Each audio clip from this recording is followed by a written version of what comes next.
Hello everyone, Ember here, and welcome back to a new video. In this one, I'm happy to be making my favorite attackers in GLC, which, yeah, pretty self-explanatory. I'm just going to go through some of my favorite attackers that this format has to offer. I think it's a really fun idea of just like showcasing different attackers. So, players out there can basically just look at them and be like, hey, I could actually make a deck around this or incorporate that in their own deck. So, thought it would be a fun thing to do. But yeah, what is GLC at a glance? It is a singleton 60 card format. So if you're new to TCGs, by the way, singleton is just one copy of any card. It is a 60 card format with only one type per deck and no rule boxes allowed. So no like expensive GX cards, V Maxes, V Stars, Prism Stars, Vs. What else is there? Megas. Like the list goes on and on. There's a ton of rule boxes throughout standard and expanded. But yeah, that's another thing, by the way, like standard expanded legal as well for GLC, which is cool. So why play GLC? Well, it's a more balanced Pokemon TCG format with access to your favorite Pokemon to make them work in a forgiving format with plenty of strategies and comeback potential, and no two games are alike as such. So, a very cool format overall, I would say, and it's also a good excuse to play perhaps single prize attackers that used to be usable in standard, or maybe were kind of fun but not really good enough. So like you're able to use them in standard GLC, I should say, as opposed to, them just like sitting around the bulk pile or in a collector's binder, which is cool. The format is also really cheap and can be made actually just even cheaper with substitutes. So like plenty of cards are like considered staples in GLC, like especially in terms of like trainers and draw support. But of course, there's just plenty of other options for you to utilize. So like don't feel like the format isn't accessible just because you don't have access to like a copy of Teammates or VS Seeker, for example.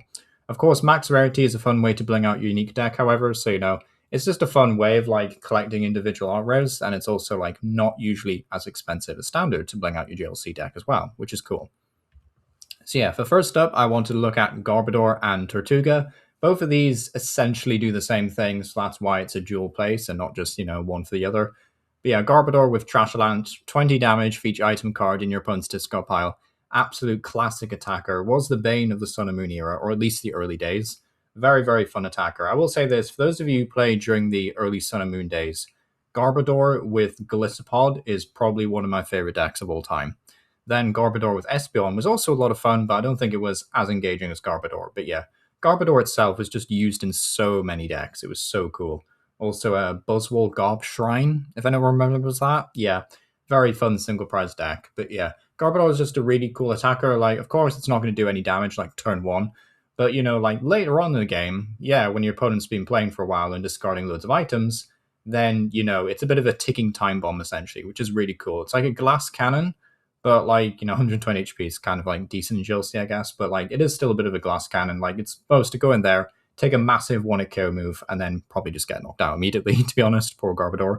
But, like a pretty cool attack. And Tortuga is essentially the same thing, although it is slightly harder to set up because you have to use an antique cover fossil. It is a bit easier to hide, I would say, other than Garbodor, because like if your opponent doesn't know that you're playing Tortuga, you don't have to like risk opening the game with an antique cover fossil because it's a fossil, of course. So you can just play things like Arvin and find it when you absolutely need it, or like a Skylar or Teammates to find it. And then you can bench it and your opponent goes, oh wait, what does Tortuga do? And if they don't remember, then you've just got your own sitting time bomb, basically. That's an item that can also be discarded from play if you needed to. So that's really cool. And then Ancient Seaweed, the exact same attack, but just 10 damage more, which can make a bit of a difference. Like, just to give some context, if your opponent has 5 items in the discard pile, Tortuga is swinging for 150 for single energy, and 5 items in a discard pile is not hard to fulfill. So yeah, a very, very efficient GLC attacker. Would love to pick up one of these for my own GLC deck at some point. But yeah, just very cool. If you want to get like items in your opponent's discard pile more aggressively, then you could use stuff like Xerasic and Hand Trimmers. But I think unless you're leaning more into control anyway, I don't think this is like super, super worth like splashing out for. Like, I don't think it's super necessary, basically, unless you are like focusing around control, because like typically this is more of a strategy that just doesn't really exist on its own. Like, you can't really build just a Garbodor deck. Like, sure, you can play other attackers that you might want to focus on, and then maybe always go to Garbodor later on in the game because you like him. But he's not really his own deck. Essentially, he's more of a support option. But still very cool. Both of these are very cool options, I would say.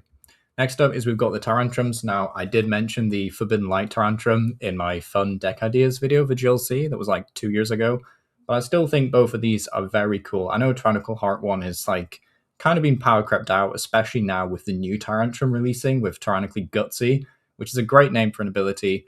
But yeah, this Pokemon has any special energy attached, it gets plus 150 HP, which is kind of crazy, especially when combined with a Luxurious Cape, and then Wreak Havoc can potentially discard a ton of cards from your opponent's deck.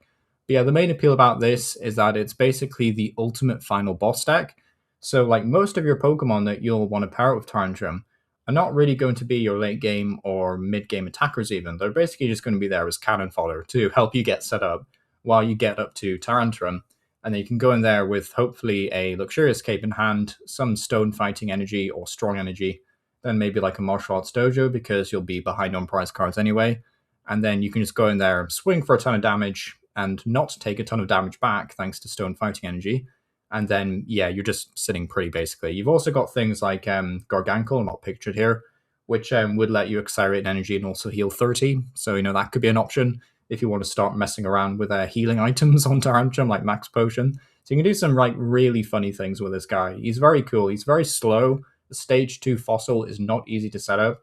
And I don't know what Tricky Jim Mahone is going to be doing about the new stadium that's coming out in Pitch Black. The stadium that lets you search your deck for 2 fossils and bench them, like the 2 items.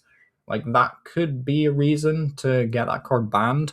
I'd imagine he would ban that before banning Tyrantrum, so fingers crossed the stadium, if something has to go, basically, hopefully it's a stadium that gets banned, but, like, we'll have to wait and see, though. Like, there might just not be enough viable fossils in GLC anyway, and that stadium might just not get banned, but I'm only mentioning this because Research Lab was actually banned in GLC, like the one for the older fossils, so Forbidden Light Tyrantrum is kind of hard to get out into play as it is, but yeah, it's a bit of a shame they had to do that, but it kind of makes sense with all the crazy fossil support, like Archeops. But yeah, Tyrantrum, not Archeops, sorry, but the few of the other ones. But yeah, Tyrantrum is still really cool, though. Definitely a very cool final boss if you just want to make one Pokemon extremely big, tanky, and very threatening with some mill potential as well. So yeah, very, very scary card to deal with. Next up is we have Cricketune, and this one is probably like one of the more less competitive options on this list, like certainly in terms of viability. I know there's not really a competitive focus in this video anyway, but like I thought Cricketune was a really sick card anyway. Improvisational performance for a single grass energy does 30 damage, and that's a whole load of text, but I'll basically simplify it for you, break it down. It's essentially 3 different attacks in one, just depending on what's in your hand size. So if you have exactly 1 card in your hand, it does 130 damage. If you have exactly 3 cards in your hand, it does 30 damage and confusion. And if you have 6 cards in your hand, it does 30 damage to each of your opponent's bench Pokemon, which is kind of cool to see because you don't actually see a lot of grass-type spread attackers. Like there was the recent Genesect, I think it was, that could be paired up with Meganium to do spread damage. But like spread damage overall is cool. Confusion is kind of rare, so it's nice to have. The 130 as well can be very efficient for a single grass energy, especially when you pair it with like Lurantis and Lilligant. So that's probably how I would play this, just pair it up with a bunch of really cheap, efficient attackers. And yeah, I just thought it was really worth mentioning because it's 3 attacks in one. Like, you're never really going to see that in GLC. So, because Pokemon, for some reason, don't want to reprint cards that have 3 attacks on them. I don't know why. Like, I think they were pretty cool. Like, I know usually one of the 3 was a bland attack anyway, but they were still cool to look at. Like, I kind of miss when cards had 3 attacks. Like, they look cool. But yeah, that's just my opinion anyway. But yeah, I would definitely suggest running this with very simple attackers. You could always just run this with like Torterra and stuff, of course, but Vespiquen, Lurantis, Ligant, Kartana, of course, like all very efficient damage attackers. Yeah, could be fun. Next up is we have the Spread Boys. Now, I did say this about Garbodor, but Weavile was so much fun in the Sun and Moon era. Such a fun card. I paired it up with the Salazzle Jax at the time, which is a bit of a weird pairing, but it was a ton of fun, honestly. It was also really fun with Gliscor, actually, as well. But yeah, Rule of Evil, 60 damage to each Pokemon that has an ability, both yours and your opponent's, which is the same thing for Cofagrigus, except that one does damage counters. So they won't be protected by things like Shaman. They'll have to have a Rabaska, otherwise they'll get damaged. But yeah, very cool ability, cool attack, I should say. But it does mean that you can't really play abilities yourself. Now, you could play abilities.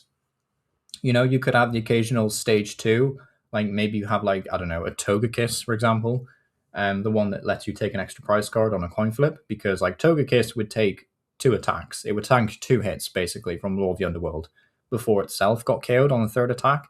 So like if you wanted to build around this, that could be really fun and devastating. Like just trying to Togekiss cheese your way to victory.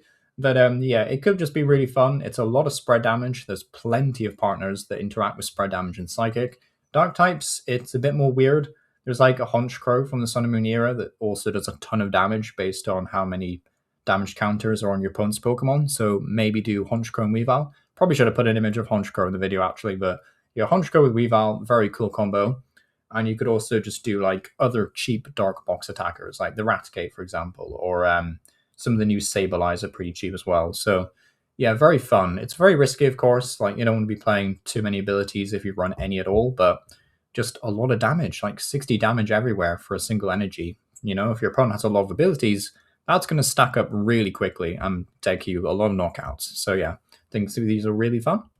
Next up is we have Chandelure, an absolute blast to play in the Sun and Moon era once again. It's a very Sun and Moon nostalgia trip video, really. But yeah, Spirit Burner for a single Pharangi.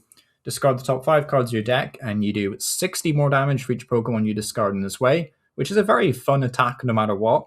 But then you get to put any number of fire Pokemon you discard in this way onto your bench. So yeah, plenty of really cool options. Something that really inspired me about Chandelure recently, and because I do have Chandelure built IRL as a GLC deck, is the new Delphox with the ability Flaring Magic. So fantastic. The deck has a new attacker and a new way of drawing cards, which is sick. So if you want to build GLC deck and you've just got like Delphox in the pre-release or something, then this is a nice option for you. You've also got other fun options, like you get to run Charizard, you get to run a Cargo, because it's great for setup and Charizard is really efficient. Incineroar is also a really sick Pokemon, just everything does plus 30 damage, which is great. So, you know, plenty of really fun options. Is it a bit clunky and a bit janky? Yeah, sometimes it's just not going to work, but sometimes it's fine and it's great. Now, typically, I will say this as a fair warning. You basically can only attack with this deck with Chandelure itself, like the once, really, because like once you've actually got a couple of Pokemon out your deck onto your bench, you don't really want to keep attacking because you don't have a lot of Pokemon and you shouldn't be running like 15 Pokemon to make this thing work. So like, yeah, it is a bit risky in that sense. Like you will have to let Chandelure get knocked out at that point or, you know, sponge a hit and then retreat it. But still, like it is a lot of fun. And I do really like the whole bench Pokemon that start to like slowly build up as really scary threats like Delphox and Charizard. And another really cool aspect about this deck that I want to mention, and it essentially applies to every deck we mention in this video, but especially this one, these decks will improve over time. Like if we get more Stage 2 and Stage 1 fire types that are crazy good, then this Chandelure only gets stronger because of them. So I think that's a really cool aspect about GLC as well, is like every set adds something new to your decks, which is nice. But yeah, the Trainer Duststone is also just essentially another Rare Candy, basically. So it's not quite the same as Rare Candy, but it is essentially another way to like just evolve up and get a bit more consistency. So that's cool. And lastly, we have Slowbro. Don't really have much to say about this guy other than he's pretty risky. Flip 3 coins and it does 100 damage for each head. So you could potentially do no damage. You could potentially do 100 damage. You could do 200 or 300, which is, yeah, you want to be aiming for 300 most of the time. But 200 is more than enough, most of it. But, you know, 300 will get you a KO on Wailord. So, you know, that's cool. But if all of them are tails, you just lose the game.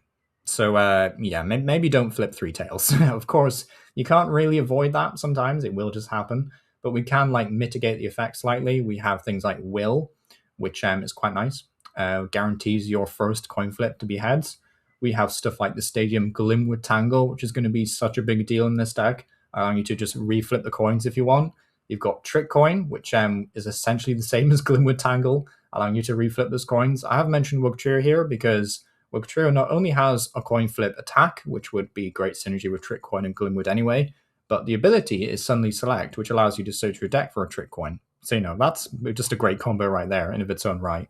And you could also find things like Air Balloon or Floatstone if you happen to have one, or, you know, just like another tool card to maybe like Counter Gain, for example, reduce the attack cost of 3 strikes. But yeah, a very fun attack to build around. It's just kind of like you're always on the edge, you know, you're always on the edge. If you can take KOs with Wugtrio and your other dudes, then, you know, that's fine. But you want to try and take as many KOs with Slowbro, because I think it's just funny. Like, yeah, you are gambling a little bit, but yeah, it's just a funny attack. I just thought it was worth mentioning. But yeah, thanks for watching. Let me know what your favorite attackers are down below. Yeah, I thought was Dragonite shouldn't be mentioned as a +1. Just has a really funny ancient trait that lets you take an extra prize card when you knock out something. So heavy impact, 5 energy, take 2 prize cards maybe. But yeah, I just thought it was a really fun option. But yeah, thanks for watching. Let me know what your favorite attackers are down below, of course. And yeah, thank you for watching.